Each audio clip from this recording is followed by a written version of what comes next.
Bilasizmi, bahor mavsumida ko'kli mahsulotlarga to'yib olish kerak. Onajonim menda büyük kopyadi. Bugun sizlar bilan o'zi yumshoq bo'lib pishadigan, ichlar sochli bo'ladigan cheburek tayyorlaymiz. Assalomu alaykum. Bizga 200 gram eritilgan sariyog', 1 dona tuxum, keraklicha tuz va 500 ml suvni unga aralashtirib, o'rtacha yumshoqlikda xamir qorib olamiz. Ichiga o'zingiz xohlagan nachinkadan foydalanishingiz mumkin. Men ismaloq bilan jag'jag'dan foydalandim. Men ismaloqlarni to'g'rab olgunimcha, o'ng tomondagi yurakchani bosib, obuna bo'lishni ham unutmang. Bir posh piyozimizni to'g'rab, tovamizga solib, ozgina ezdirib olamiz va o'zidagi yog'i bilan ismaloqimizga solamiz. Keraklicha tuz qo'shib, aralashtirib olamiz. Tingan xamirlarimizni olib, mayda zuvalachalarga bo'lib chiqamiz.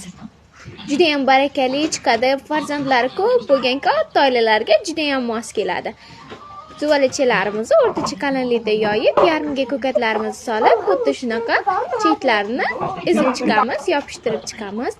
Gulli qilib kesib olsak ham bo'ladi. O'rta olovda qizdirilgan yog'imizni qizartirib pishirib olamiz.